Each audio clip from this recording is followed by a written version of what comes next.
Employees recognized him as the teacher's husband, so they allowed him in, and he signed in. And you can see he does not look agitated or angry. After signing his name, he leaves the office and enters a hallway into the school. Moments later, inside her classroom, he shot and killed her and 8-year-old student Jonathan Martinez. So me and my baby's on our honeymoon. Oh, your video? Yeah, video. Oh!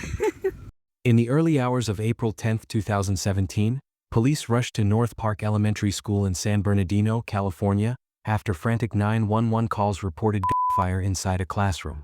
When officers entered classroom B1, they were met with a scene no school should ever contain. Karen Elaine Smith, a 53-year-old special education teacher, lay fatally shot at the front of her classroom. Nearby were injured children. Moments later, the man responsible, her husband, was found dead from a self-inflicted gunshot wound. The shooter was Cedric Anderson, a United States Navy veteran who had legally walked into the school that morning under the guise of visiting his wife.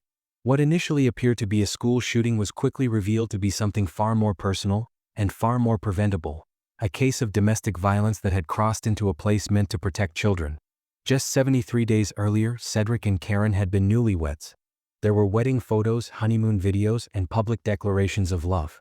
To the outside world, they looked like a couple starting a hopeful new chapter. So me and my baby's on our honeymoon. Oh, your video? Yeah, video. Oh! So now, see how much fun you're having, baby. baby. A regular shot. Hi! We're having such a good time. We have been having a good time. Yeah. She got me hiking. Ooh, out here in Sedona. Us and all the folks. Yeah, we're going to do a lot more. Us and all the folks. We out here hiking. We're having a ball. It's been nice. But behind the smiles and vows, the relationship was already unraveling. Accusations, control, and fear were taking root, signs that Karen Elaine Smith would never get the chance to escape. To understand how this violence made its way into an elementary school classroom, we have to go back to late January 2017, to the beginning of a marriage that concealed a deadly ending. Karen Elaine Smith was born on November 17, 1963, in Los Angeles, California, growing up in the Harbor City area of Los Angeles County. From an early age, Karen was known for her quiet steadiness and sincerity. Her mother, Irma Sykes, would later describe her daughter as a woman of no guile or pretense, someone genuine, kind, and deeply principled. That description followed Karen throughout her life, echoed by friends, family members, co-workers, and the many students whose lives she would eventually touch. Before Karen ever stepped into a classroom as a professional educator, she dedicated nearly a decade of her life to something she valued just as deeply: her family. She spent 8 years homeschooling her 4 children, pouring her time and energy into their education during their formative years. By the time of her death, all 4 of her children were adults, a reflection of the long chapter of motherhood Karen had already completed before choosing to pursue a new path for herself. Only after ensuring her children had a strong educational foundation did Karen decide to return to school and follow a lifelong passion for teaching. Education became a shared mission between mother and daughter. In a rare and deeply meaningful experience, Karen and Irma Sykes earned their teaching credentials together, supporting one another through the process. That journey led Karen into a 10-year career in education, a profession in which she found what her family described as extreme joy. Teaching wasn't just a job for Karen, it was a calling. By the time of her death on April 10, 2017, she was 53 years old and in her second year as a special education teacher at North Park Elementary School in San Bernardino, where she worked closely with students who required patience, structure, and compassion. Just months earlier, on January 28, 2017, Karen had entered what many believed was a hopeful new chapter in her personal life. She married Cedric Charles Anderson, formally beginning what appeared to be a love story 4 years in the making. The couple had been dating since approximately 2013, and to friends, family members, and their church community, the relationship appeared stable, committed, and built on mutual affection. Okay, Tim. Yeah, Tim. Yeah. It is delicious. Happy wives, happy husbands. Yeah, happy wives, The happy new husbands. members club. Tim and Karen, we're having fun. Thanks a lot. Publicly, there were no obvious signs of turmoil. Karen continued to show up every day as the calm, dependable teacher her students relied on. At 53 years old, Karen balanced multiple identities with quiet strength: educator, mother, wife, and caregiver. Her previous 21-year marriage, which ended in 2009, had shaped much of her adult life, but she carried no bitterness from it. Instead, she focused forward, finding renewed purpose in the classroom and fulfillment in helping children with learning disabilities navigate a world that often moved too fast for them. To those around her, Karen Elaine Smith was someone who gave more than she took, who believed in patience, faith, and doing the right thing, even when it required personal sacrifice. Karen's mother, Irma Sykes, would later describe her daughter as a deeply kind and principled woman, a devout Christian who kept her struggles private and rarely asked others for help. Karen did not like to burden people with her problems, nor did she want anything to jeopardize her reputation as a professional educator. Cedric, who was also 53, appeared to complement her perfectly. From the outside, he presented himself as a loving and devoted husband. His social media pages told a carefully curated story, one of admiration and affection. He regularly posted photos of Karen, accompanied by heartfelt captions praising her and expressing how much she meant to him. Just 3 weeks before the tragedy, on March 11, 2017, Cedric shared a Facebook post referring to Karen as an angel. The post stood in chilling contrast to the private reality that was already unfolding behind closed doors. Footage from the couple's honeymoon in Sedona, Arizona, shows them hiking, laughing, and enjoying outdoor adventures together, appearing carefree and optimistic as they talked about their future. To anyone watching, they looked like a newly married couple savoring the beginning of a shared life. But what the camera failed to capture was the rapid shift already taking place beneath the surface. The emotional volatility, the growing control, and the instability that would soon dominate their marriage. Within just 3 weeks of their wedding day, the relationship began to deteriorate at an alarming pace. Cedric started accusing Karen of being unfaithful, launching into verbal tirades that quickly escalated into threats. His behavior became increasingly erratic and unsettling. Any controlling tendencies that may have seemed minor or dismissible during their 4-year courtship suddenly became impossible to ignore. Karen's family immediately sensed danger. Her mother, Irma Sykes, urged her to leave the marriage as soon as possible, warning her that the man she had married was not who he appeared to be.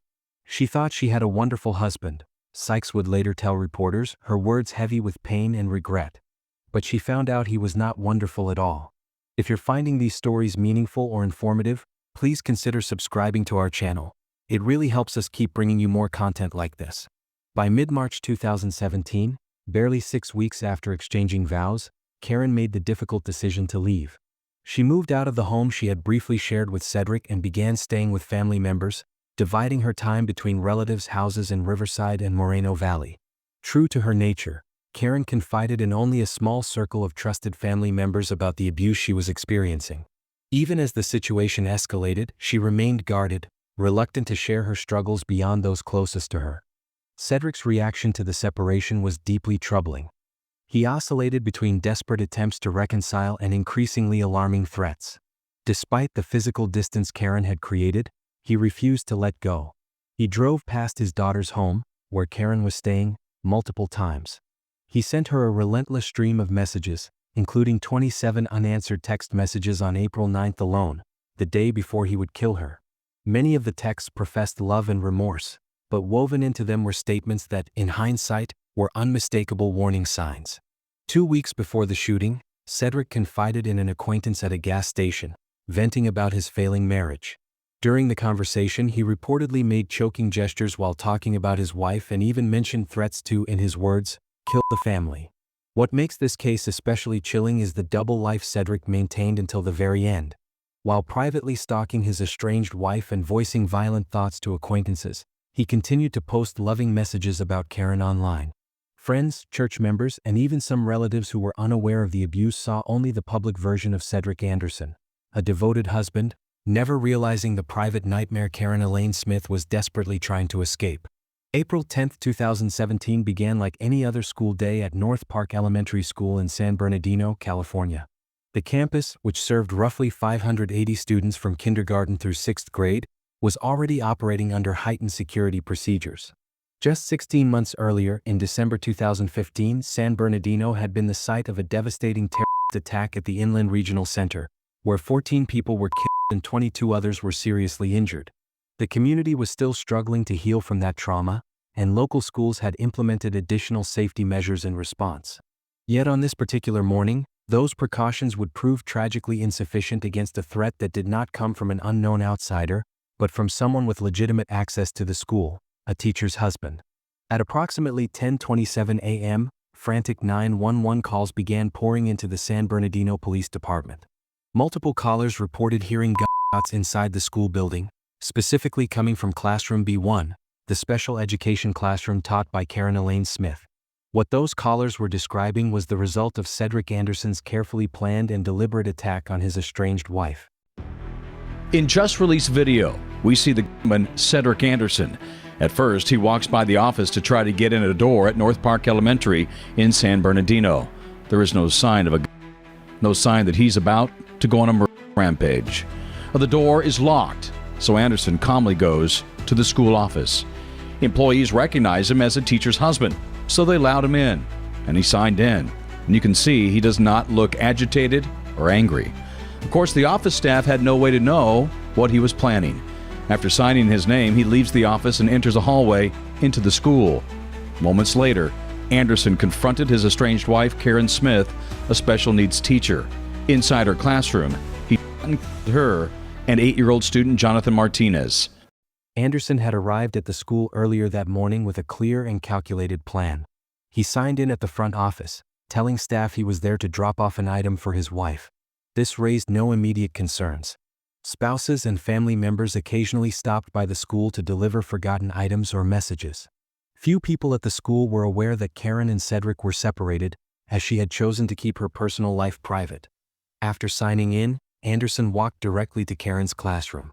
Inside were 15 special needs students, ranging from 1st through 4th grade, actively engaged in their lessons. Karen was teaching alongside 2 classroom aides, working in the calm, structured environment she had spent years building for her students. What happened next would leave lasting trauma on every person inside that room. Anderson pulled out a handgun and opened fire. He discharged 10 rounds in total, reloading the weapon once. His focus was singular. His target was Karen Elaine Smith. He shot her multiple times, making sure his estranged wife would not survive the attack. In the chaos of his rage-filled assault, Anderson also struck 2 young students who were positioned behind their teacher. 8-year-old Jonathan Alfredo Martinez and a 9-year-old boy were both hit by gunfire. Innocent children who became collateral damage in an act of domestic violence that should never have been able to reach them inside their school. The remaining 13 students and the 2 aides fled the classroom in absolute terror. Some were covered in blood. Others were frozen in shock, struggling to comprehend what they had just witnessed. After confirming that Karen was dead and making no attempt to escape, Anderson turned the gun on himself. He died from a self-inflicted wound inside the very classroom where he had just destroyed so many lives. Police response to the shooting was swift. Officers arrived on scene within 7 minutes of the first 911 calls, an impressive response time that may have prevented even more casualties had Anderson chosen to continue firing. 8 officers immediately secured the perimeter, evacuated students and staff, and began the grim task of assessing the devastation inside classroom B1. San Bernardino Police Chief Jared Bergen arrived shortly afterward and quickly classified the incident as a domestic-related murder-suicide, citing witness statements, the clear relationship between the shooter and the primary victim, and the absence of evidence suggesting any broader target. What we were told was that there was an allegation of infidelity in the relationship. It appears that he had been making efforts to contact her and to have her come back home, and she was resistant to that, and I don't know if that just reached a boiling point. After the gunfire stopped inside classroom B1, the focus shifted immediately to saving the lives of the children who had been caught in the violence. Both wounded students were rushed to nearby hospitals, their injuries treated as medical emergencies. The 9-year-old boy, later identified as Nolan Brandy, had suffered severe trauma. Doctors discovered that he had a broken rib and significant internal injuries, including damage to his liver and kidneys. Despite the seriousness of his condition, medical teams believed he had a chance to survive, describing his prognosis as guarded but cautiously optimistic. The situation was far more dire for Jonathan Alfredo Martinez, the 8-year-old who had been seated behind his teacher when the shots were fired. Jonathan lived with Williams syndrome, a rare genetic disorder that causes developmental delays and often requires lifelong medical and emotional support. The bullets caused multiple perforations to his internal organs, injuries so severe that local hospitals were not equipped to handle them.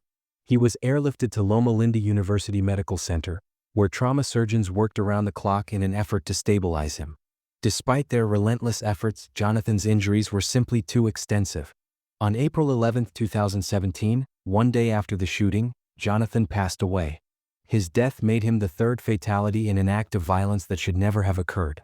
For Jonathan's family, the loss was beyond devastating.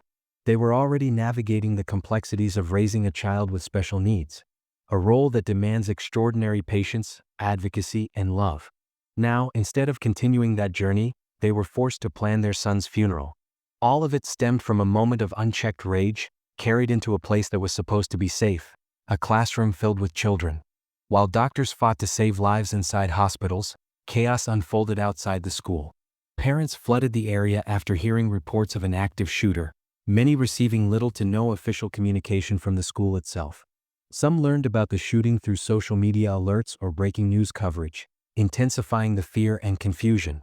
For hours, parents waited in agony, unsure whether their child was unharmed, injured, or worse.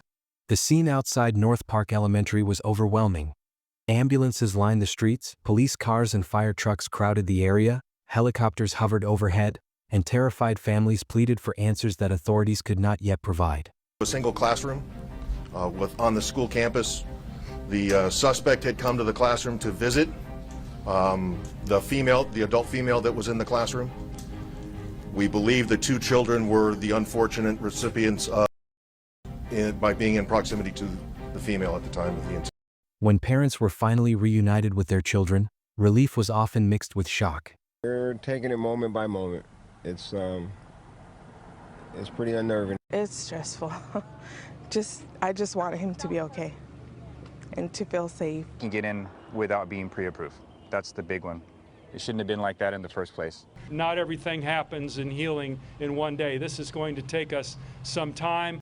Many children were visibly shaken, some unable to speak about what they had seen. Parents could see it in their faces, the fear, the confusion, and the trauma that would not simply fade once they left the school grounds. That day marked a permanent shift for the families and the community, leaving emotional scars that would last far beyond the headlines. Karen Elaine Smith was laid to rest at Forest Lawn Memorial Park in Covina, California, a place where her family and loved ones can visit and remember her life. Her legacy did not end with her death.